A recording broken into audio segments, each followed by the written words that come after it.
Fala galera, beleza? Tudo bem com vocês? Professor Daniel de Geografia. Bom, o tema da nossa aula hoje são as questões ambientais. Por a gente estar falando sobre questões ambientais, evidentemente que a gente vai falar sobre a ação do homem sobre os recursos naturais. Vamos entender um pouco como é que se dá essa ação do homem sobre os recursos naturais, quais as diversas consequências que essa ação tem e também como deveria ser essa exploração a partir de uma perspectiva do desenvolvimento sustentável. Percebam que nosso título é Questões Ambientais, Natureza versus Capitalismo. Claro que não há um confronto direto da natureza com o capitalismo, no sentido da natureza devolver ao homem as suas ações, aquilo que ele faz para a natureza. Mas quer dizer que o capitalismo é o principal responsável pela destruição, ou melhor, pelo consumo exagerado e exacerbado da natureza. Tranquilos? E quando a gente fala sobre a natureza e o capitalismo, vamos ver que o pensamento sobre as questões ambientais e os problemas relacionados às questões ambientais, mesmo que eles historicamente datem de idades lá da época de Roma, por exemplo, onde já havia uma preocupação com o aquecimento e assim por diante, é na Revolução Industrial, ali no século XVIII, final do século XVIII, que a gente vai ter uma preocupação ou início da preocupação com a natureza. Por quê? Porque a Revolução Industrial foi o marco do processo de produção, da mudança da forma de produção. Saímos de uma produção que era artesanal, manufaturada, tá? E passamos para uma maquinofatura. Ou seja, a produção foi muito mais rápida, muito mais forte, tá? E, consequentemente, o consumo aos recursos naturais, aos recursos minerais, o consumo à natureza foi muito mais feroz, muito mais rápido e muito mais constante. Bom, então vamos seguindo. O que são esses recursos naturais? A gente entende por recurso natural os bens que a natureza nos fornece. Por exemplo, os solos, a água, o petróleo, a vegetação, os minérios, tudo aquilo que a natureza nos oferece, nos oferta, está lá para a gente consumir, são recursos naturais. Chama a atenção que a natureza foi feita para ser explorada, evidentemente. O que nós estamos aqui querendo, ou o que eu chamo a atenção aqui, é a forma com que essa exploração está acontecendo. O desenvolvimento da tecnologia permitia ao homem utilizar um número maior dos recursos naturais. Como assim? Vejam, nós chamamos de minérios todo recurso natural, todo recurso mineral que tem um valor econômico agregado a ele. Nem todo mineral tem valor econômico agregado? Não. Por quê? Porque nem tudo a gente usa, nem tudo a gente sabe como utilizar. Por exemplo, o petróleo, durante muitos anos, já tinha o conhecimento desse mineral, mas a gente não tinha noção ou desenvolvimento tecnológico ainda para entender que esse petróleo poderia, por exemplo, ser utilizado como recurso energético. E ele era descartado, utilizado para outras questões. Consequentemente, com o desenvolvimento da tecnologia que nos permitiu utilizar um número maior de recursos, houve a diminuição desses recursos. Isso é evidente. Os recursos naturais, eles podem ser classificados em renováveis e não renováveis. Quais são aqueles produtos renováveis? Aqueles que podem se recompor em um período de tempo condizente com a escala de tempo humana. Vamos lembrar que quando a gente fala sobre essas relações de tempo, a gente usa uma escala cronológica, tá, de tempo humano, por exemplo, 1 ano, 2 anos, 40 anos, e a importância desse tempo para o homem, por exemplo, para o ser humano, 40 anos é um tempo muito significativo, tá? 50 anos, 100 anos, então. Para a natureza, 40, 50, 100 anos, numa escala, por exemplo, geológica, é um tempo muito simples, irrisório, pouco significativo. Então, a gente classifica como recurso natural aquele que se renova em um tempo condizente com a escala humana. Já aqueles não renováveis não se recompõem em escala de tempo condizente com a escala de tempo humano. Por exemplo, o petróleo. O petróleo, ele é um recurso natural, tecnicamente, ele se renova, tá? Porque se eles são restos de animais e vegetais, em decomposição, em altas profundidades, em temperaturas, etc., que teve a capacidade de gerar esse óleo, evidentemente que até hoje continua ocorrendo esses processos. Mas o tempo de formação ele é muito longo. Por exemplo, a gente tem a formação do petróleo da era mesozoica há milhões e milhões de anos atrás. Bom, por isso ele é não renovável. Por quê? Porque a sua escala de renovação, o tempo que gasta para que esse petróleo se renove, é maior do que a escala da vida humana. Bom, e aí, diante desses, entendendo que são os recursos naturais, e agora, sabendo que a ação humana é uma ação, principalmente a parte da Revolução Industrial, que começou a utilizar ainda mais esses recursos naturais, começamos a falar sobre problemas ambientais. O uso da natureza gera impactos ambientais. Isso é inevitável. Qualquer ação na natureza gera impactos ambientais. Mas esses impactos ambientais, eles são pequenos, insignificantes, pequenos, médios e assim por diante, até que seja impactos graves. O avanço da tecnologia houve uma maior produção e, consequentemente, maiores impactos. A gente fala sobre tecnologia porque a tecnologia propiciou que houvesse uma produção em larga escala. Mas o que eu quero chamar a atenção é que o principal responsável por esses problemas ambientais chama-se consumismo. Tudo parte do princípio de que a gente consome. E se a gente consome, a gente vai estar agredindo cada vez mais a natureza, gerando cada vez mais impactos.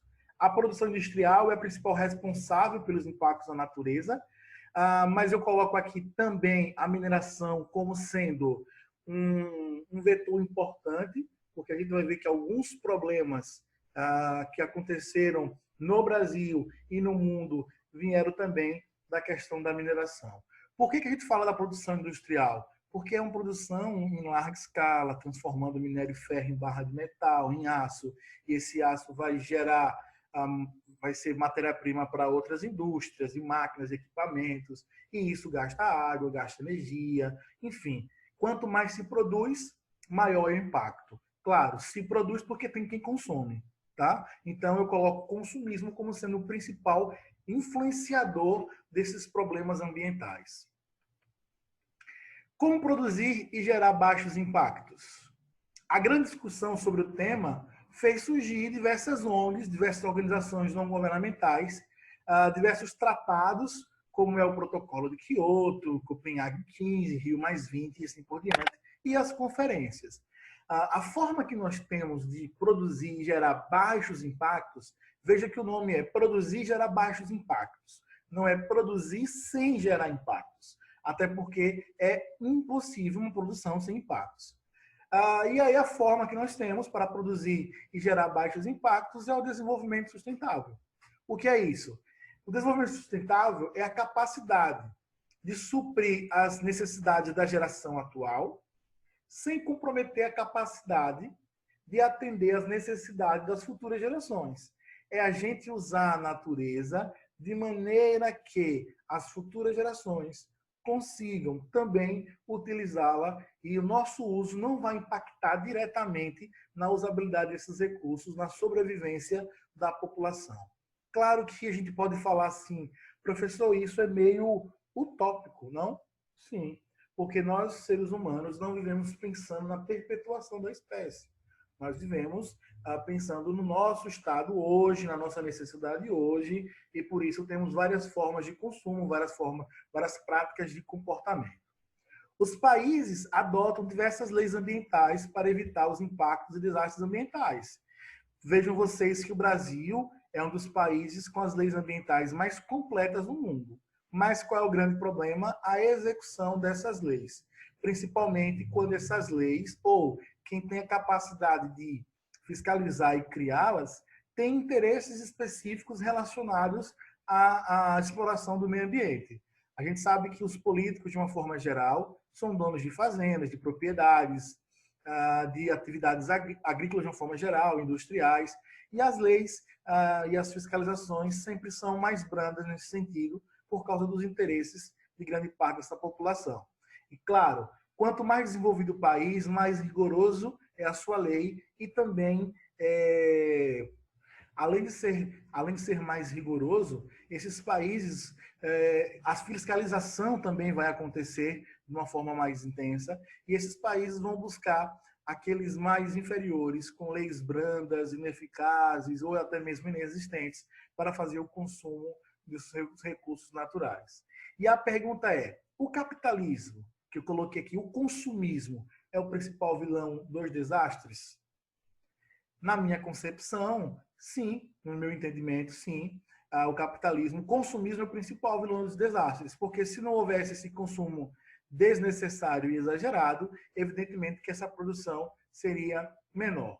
Vejam que eu não estou falando mal do capitalismo, nem estou defendendo um outro tipo de pensamento. Estou chamando a atenção aqui, a prática que vivemos hoje, de consumo intensa, é quem tem gerado esses maiores impactos ao meio ambiente. E aí, o capitalismo ele conseguiu invadir o conhecimento científico. Hoje vivemos um dilema, ciência e capitalismo, onde muitas pesquisas científicas estão camufladas para que seja permitido diversas ações para consumo do meio ambiente.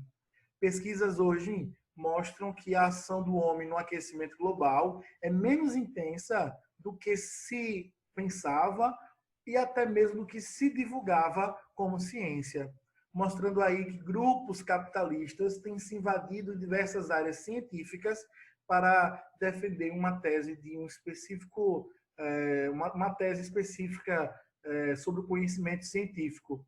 Vemos agora o que passamos no mundo nessa época de pandemia, onde diversas empresas farmacêuticas estão ali lutando para desenvolver uma vacina, para desenvolver um tratamento, ou até mesmo para desenvolver um medicamento, e aí começa a surgir pesquisas que são falsas ou tendenciosas, como o uso do medicamento A, o uso do medicamento B para combater tal tipo de doença, mesmo que aquele medicamento, cientificamente, ainda não existe uma comprovação.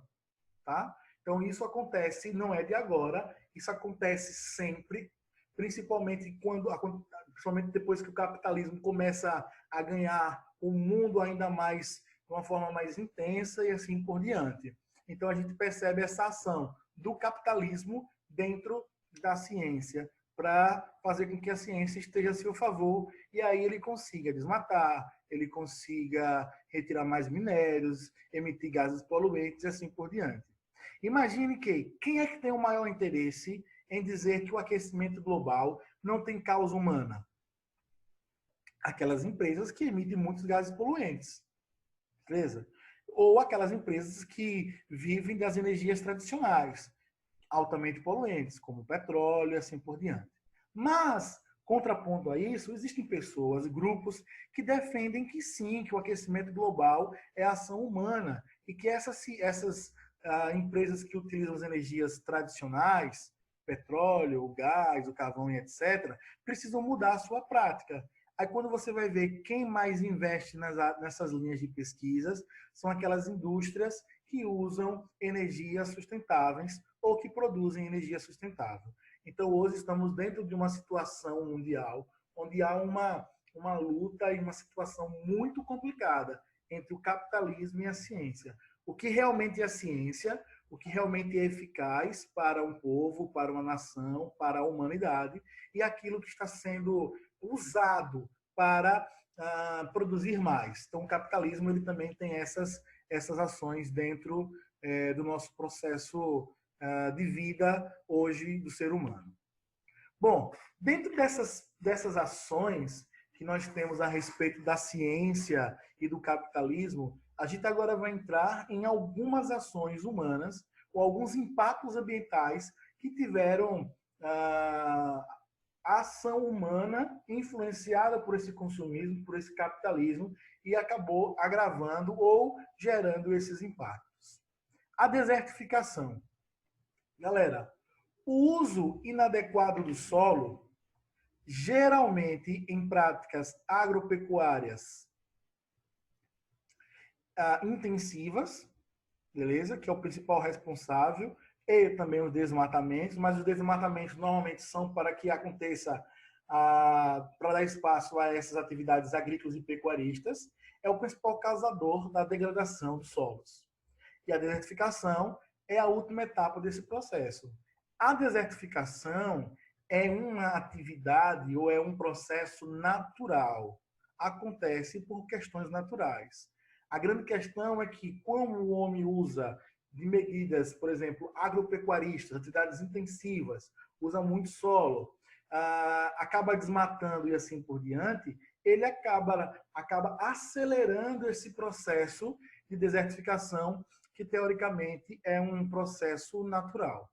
Além das atividades agropecuárias, também podem ser causadores desse processo. Repito, eles podem auxiliar na expansão ou acelerar o processo de desertificação. Por exemplo, o desmatamento, como já foi falado, a irrigação inadequada e a mineração. Por que irrigação inadequada? Porque se você irriga uma área que normalmente tem baixa umidade, você está levando ali água e sais minerais. Essa água vai ser evaporada e os sais minerais vão ficar retidos no solo. Esse processo, durante vários anos, vai fazer com que esse solo fique salino. E aí um solo salino é um solo propício à desertificação. A mineração, no mesmo sentido, porque fragmenta-se as rochas para retirar os minerais, abre grandes áreas, grandes valas, desmata uma diversidade de áreas vegetais, né, da vegetação, desmata diversas áreas, desmata várias áreas, e aí a consequência disso é expor esse solo. E aí, num processo gradativo, esse solo vai se transformar em um solo desértico, nesse processo que chamamos de desertificação. Aqui, um mapa onde mostra as principais áreas com risco de desertificação. Vejam que tem muitas áreas nas linhas tropicais, nas linhas intertropicais, nos trópicos, né? Por causa daquela questão da movimentação da atmosfera, que já estudamos na circulação geral da atmosfera. Tem muitos lugares em que a formação do deserto é por causa das correntes marinhas, como é o caso na Austrália, o Atacama aqui no Chile. Tem também muitos lugares que a formação dos desertos é por causa do relevo de altitude que impede a passagem da umidade, tá? Mas todos esses lugares aí, ele tem um risco muito alto ou moderado na formação dos desertos. Claro, esse processo de desertificação depende muito da ação humana. E o lixo radioativo? É um outro problema muito complicado para a sociedade. A produção de energia nuclear, construção de armas nucleares, de sucatos, equipamentos, que contém urânio, césio e outros elementos radioativos, são extremamente perigosos, pois a radiação pode entrar nos organismos vegetais e animais, acarretando alterações nas células, o que causam doenças fatais. E a gente sabe que quando esse material radioativo entra em contato com a atmosfera, ele não pode ser contido, a gente não tem como conter. Então, o que se pode fazer é basicamente esperar o tempo de vida dele se acabar. Os desastres desses elementos precisam ser em áreas, os descartes, desculpa, desses elementos precisam ser em áreas seguras, pois são altamente o quê? Contaminantes.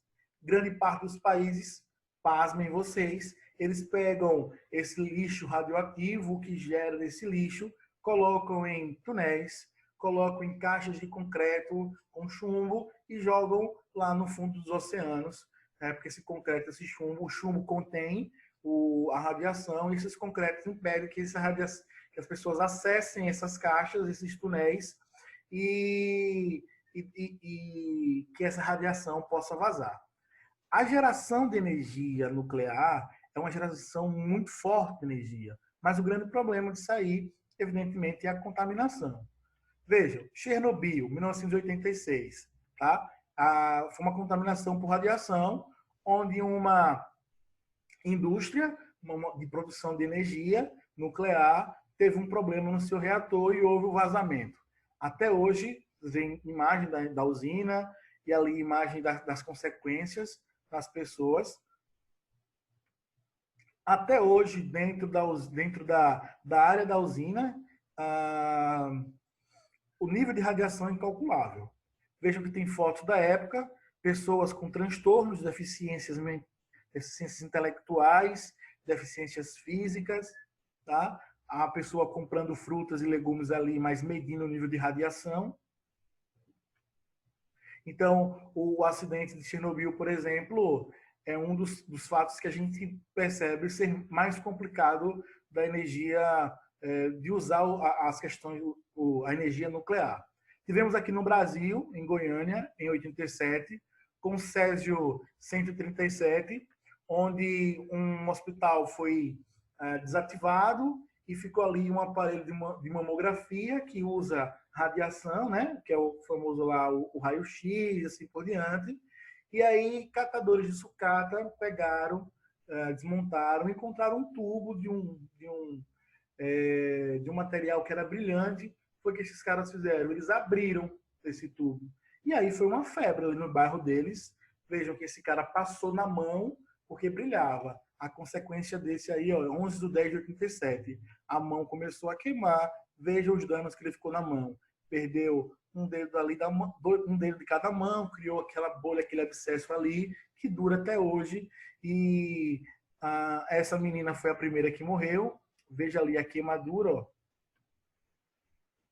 na mão dele. Essa menina foi a primeira que morreu. Ela acabou ingerindo um pouco daquela substância. Todos esses que morreram não tiveram velório, tiveram que ser colocados dentro de um caixão. Esse caixão foi concretado, caixão de chumbo concretado, por causa do risco de contaminação. E um dos problemas desse lixo é a contaminação. Então, se você enterra esse lixo, ele pode vazar. Foi o que eles fizeram lá em Goiânia. Todas as pessoas daqueles bairros que tiveram contatos e assim por diante foram examinadas para saber o nível de radiação, ficaram sendo assistidos pelo governo, receberam a indenização, e todas as roupas, os materiais e assim por diante foram colocados em contêineres, em túneis, e foram colocados sobre um aterro, tá? Fizeram uma grande cratera, colocaram, enterraram, como vocês podem ver aí na imagem. O risco disso é que esse material, por exemplo, se ele que ele vaze com o decorrer do tempo, e poderia haver uma contaminação. Vejam que foi um problema de 87, que até hoje nós temos a radiação. Vejam que Chernobyl também lá atrás, e também até hoje nós temos o problema da radiação.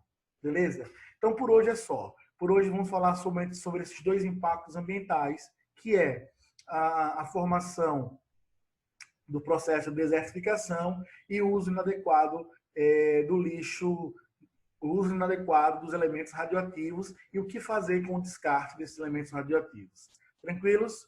Bom, anotem as dúvidas. Qualquer coisa pode deixar o comentário de vocês aqui no vídeo e continuaremos na próxima aula falando sobre alguns impactos ambientais relacionados ao uso excessivo dos recursos naturais.